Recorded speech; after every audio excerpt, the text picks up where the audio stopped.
My father arranged my marriage already to someone older, much older than me. I said nothing, not even once, because silence sometimes feels like survival. And in my house, silence is normal. We don't question loudly, we don't resist openly, we just accept what is decided. And I've been doing that my whole life, listening quietly, following without asking, because that's how I was raised. Respect comes first, feelings come later, or maybe never. I'm not sure. But this time, something felt different, not small, not ignorable, because this isn't just another decision. It's my life, my future, and I'm standing here trying to breathe, trying to understand what just happened because it wasn't discussed. It was announced like something final, something already done. My son will marry her. That's what he said. Calm, certain, like it was simple, like it made sense, but it didn't. Not to me, not in my heart, not in my thoughts, because I never imagined this for myself, not this way, not like this.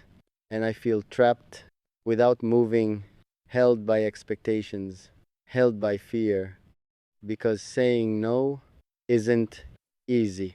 Not in my world, not in my home, where respect means obedience, and obedience means silence.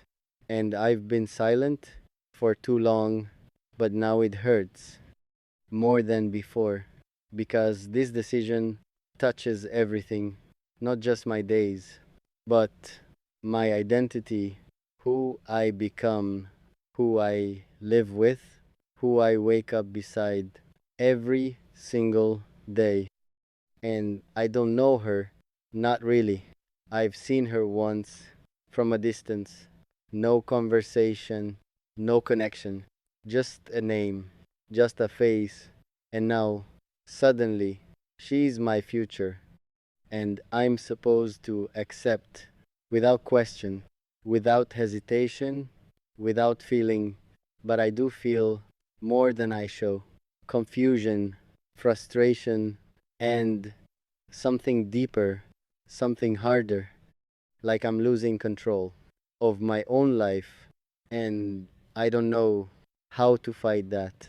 Because fighting means breaking everything I know, breaking trust, breaking expectations, and maybe even breaking my relationship with him. My father, who I respect deeply, who gave me everything except this choice.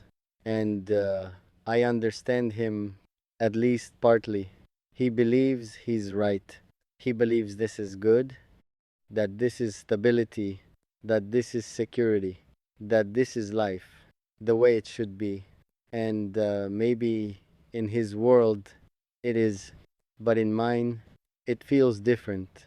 It feels forced. It feels wrong. Not because of her, not because of age, but because I wasn't asked. I wasn't included. And that matters more than anything, because life decisions need personal truth, not just tradition, not just approval. And I'm standing here between two worlds, one of obedience, one of self, and I don't know which one to choose, because choosing myself means risking everything, and choosing silence means losing myself. And that's the hardest part of all this, not the marriage itself, but what it represents: a life without voice, a future without choice. And I'm not sure I can live like that. Not anymore. Not this time. Because something inside me is starting to speak quietly at first, but growing stronger, asking questions, demanding answers. And I don't know where it will lead, but I know this. I can't ignore it. Not after today, not after this moment. Because once you feel truth, you can't unfeel it. And once you question, you can't go back. And I've started questioning for the first time, not loudly, but clearly, and that alone changes everything, even if nothing outside has changed yet, because inside me, something has shifted, something real, something awake. And maybe this is just the beginning, not of marriage, but of a decision, one I'll have to make sooner than I think. And whatever I choose will define everything, not just my future, but who I become. And that thought alone is terrifying because I've never chosen for myself before, but maybe now I have to, but maybe now I have to choose. Not later, not someday, but now, in this moment, because silence already took too much, too many years, too many chances, and I can feel it. That breaking point, not loud, but real, like something inside me refusing to stay quiet. So I stood there for a while, thinking deeply, breathing slowly, trying to gather enough courage, because courage isn't easy when fear is familiar, and fear has been my companion for a long time in this house, in these walls, in these rules. But today, something shifted, something stronger than fear, and I walked toward him, step by step, not fast, not confident, but steady enough to reach him. He was sitting there, calm as always, like nothing changed, like everything is normal. And maybe for him, it is because he made the decision already, and I stood there, right in front, trying to speak, trying not to freeze. Father, I said quietly, and even that word felt heavy because it carries respect and expectation. And he looked at me without urgency, without concern, just calm.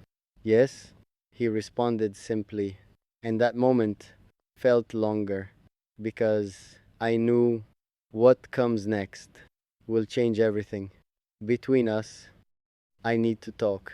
I continued slowly, and he nodded, allowing me, but not expecting what I'd say because he believes I'll accept, like I always did, like I always have.